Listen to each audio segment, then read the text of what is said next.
Today we're doing the rear brakes on a Toyota Tundra 2008. So first thing we gotta do is loosen the lugs, then we're gonna jack up the vehicle, then we're gonna take the wheel and lugs all the way off. Pause. We loosen up the lugs, now we're jacking up the truck.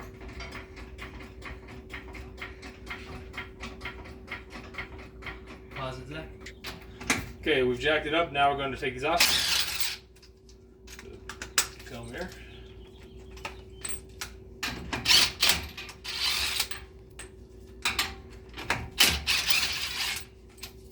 I'm not going to go over the safety of how to jack up a vehicle. If you don't know how to do that, block the tires off. You shouldn't be jacking in the first place. You can't put your knee up against it to keep the tire from wobbling on you. Once you have these off like that, scoot them to the side. This is obviously heavy, so be careful, watch your back. What I like to do is roll this somewhere very close by, or I'll put it underneath the vehicle. Pause a sec. One thing I like to do, just because I like the way this is, I know this is rust, I know coating over it with the paint is not going to do anything magical, but I hate the way it looks. And also, paint's whole purpose is not to look sexy, but it's actually there to protect metal. So I'm just going to go around this room real quick, just get a little bit of paint back on this. Pause that. Okay, there's a bolt right here and a bolt right here. These are 17 millimeter bolts, and they are usually on extremely tight. So this is just a little stubby ratchet. I'm just going to see what I can do. I can break this loose at all. And then, if I can't, I'm going to switch to another one. Go ahead and pause. So I'm going to have to use a little bit of a breaker bar to get this last one off. Hopefully not bust my knuckles. Okay, good. Alright, so I switched ratchets now. I'm on the stubbier ratchet. And all you got to do is just, once you back these off, they're going to start to free spin. They come right out. I like to set them somewhere close. Let's do this one here. I always tell people it's easy to do brakes. I cannot believe we had an estimate for this and they were like, oh yeah, it's $600. I'm like, to do what? This is really easy work. These tools are not magic. I actually bought this this over here is a 3-ton jack. I picked that up on Amazon. It's actually been great. This is its first trip and so far I'm very impressed. This is considered the caliper. This is what squeezes the brake pads. So what we're gonna do is, what you can do, you don't have to take both off. This piece right here, you could just slide it up like that on some of the vehicles, but we're just gonna pull it off. This is your piston. This pushes the brakes against each other. So now what we gotta do is push this back in. If I had that much strength, you guys know I'd be really strong. So I'm gonna get my tool and I'm gonna get that pushed back in. So give me a minute, pause it, Zach. So this is the tool. I got this from like O'Reilly from forever ago. This is a little life hack that I came up with. Take an old crappy brake pad and just paint it white, stick it in your toolbox, slide it under there. That way you have something to push against that caliper because that's a hole. So just put it in there like that. And then turn this like a clock. You'll watch right here. You're gonna see this go down. But I've already ripped my gloves. That's cool. So these brakes are probably not bad at all. I use this truck to drive or pull a trailer, so I'm gonna do them anyway because that way I know they're done and they're done right. So you go all the way in to where it's flush, and there we go. So now the piston's back in. So leave it here because it likes to fall, and then we're gonna take a look over here. These are your pads. You see a little bit of paint on there because I sprayed them. Anyway, so we're gonna wiggle these guys out. What I always tell people is take them and lay them, the way they are on the ground. Because if you get the orientation screwed up, it gets kind of confusing. So lay it like that. The back side is this one right here. Same thing, you just pry it out. Like I said, that's a ton of pad. There's nothing wrong with these at all. But I bought new ones. They're cheap. I think they're like 40, 50 bucks. So I'm gonna go get the new ones. Give me just a second. Pause it. So this is one of the new brake pads. See, like the pad is almost completely the same size as that one. There's not a lot of braking that's done in the back of this, which is actually kind of good because my trailer stops perfectly with this. I use this grease. This is heavy duty grease, high temperature. It's Lucas oil. They sell other little tiny crappy packets of it, of just regular grease, but this grease has never failed me. And you want to put a little bit of grease right here and a little bit of grease right here. The reason is because that caliper piece grabs and pushes on against it. So you just need a little bit of the grease there. Then you stick this. I usually push this up here and just walk that one in. There we go. Now let's get the other pad. Same thing. Remember, the unsexy side goes towards this is called your rotor. Someone says you need new rotors. Take your pinky nail and rake it against this. If this goes or your car goes when you brake, you probably do need them turned, which means they just cut this. Whoops. You don't want to get that. You don't want your rotors to have any grease or anything on them. You want these perfectly clean, so they actually have brakes cleaners for that. But for today, like I said, the purposes of this, I'm just showing you guys how to do this. I may even tear this apart and have my son help me with the rest of this because he likes to do brakes too. So this is just mostly to show you the process. So put a little bit on there. Same thing, this goes in this little pocket, right where you kind of came out of it. You squeeze them together, done. Now, this is the trick. This caliper right here. When you put it, these little squishy things are kind of annoying.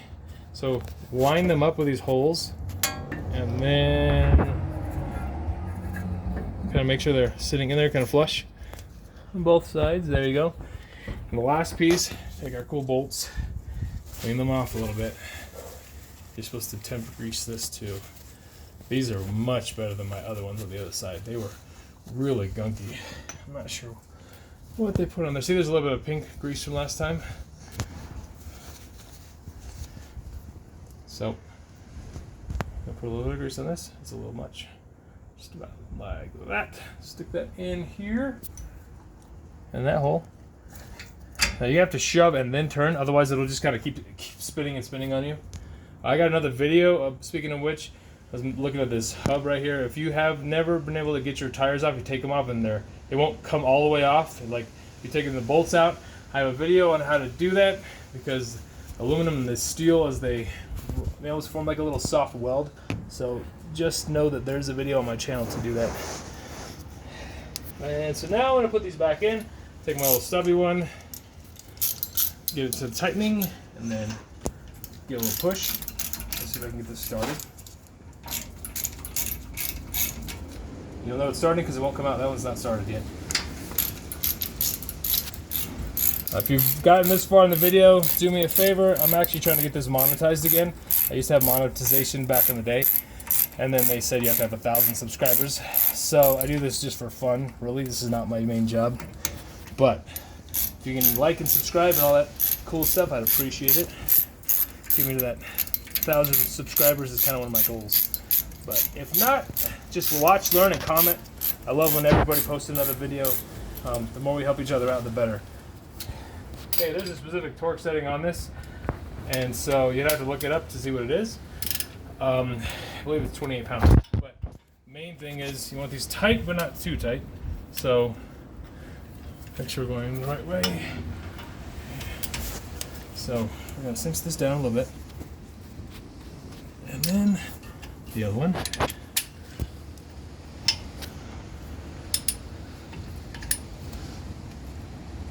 Okay, now at this point you want to inspect to make sure, like, this is your brake line, this line here going this way, and then here you want to make sure there's no dripping or anything else coming out.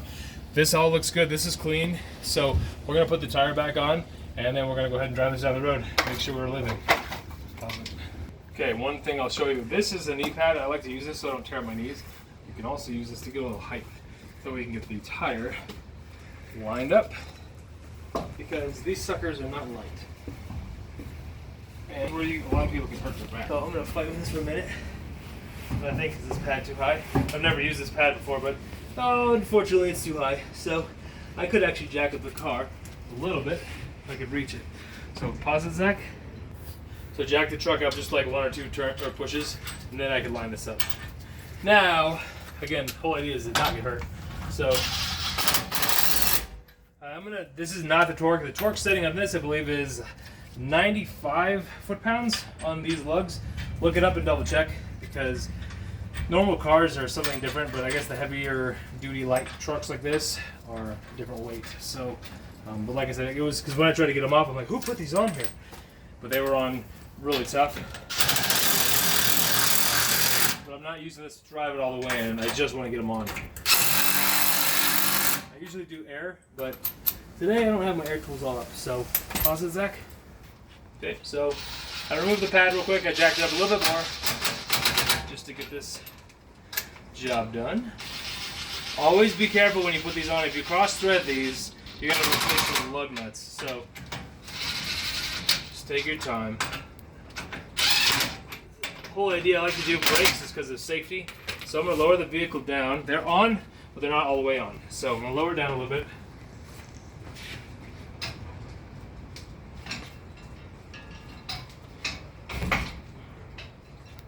Okay.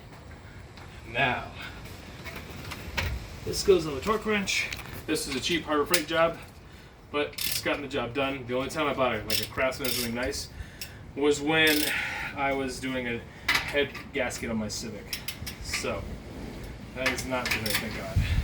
But this does not have to be specific. You can see right here it says 198, or I'm sorry, 190.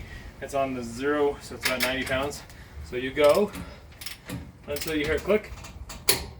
That's the click. Go opposite. Go until you hear it click. Opposite. Okay. Okay, and oh, this happens. Come on, there we go. Last one.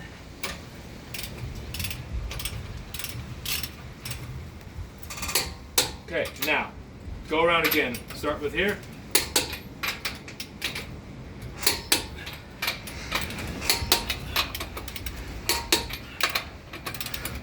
Okay, just to make sure.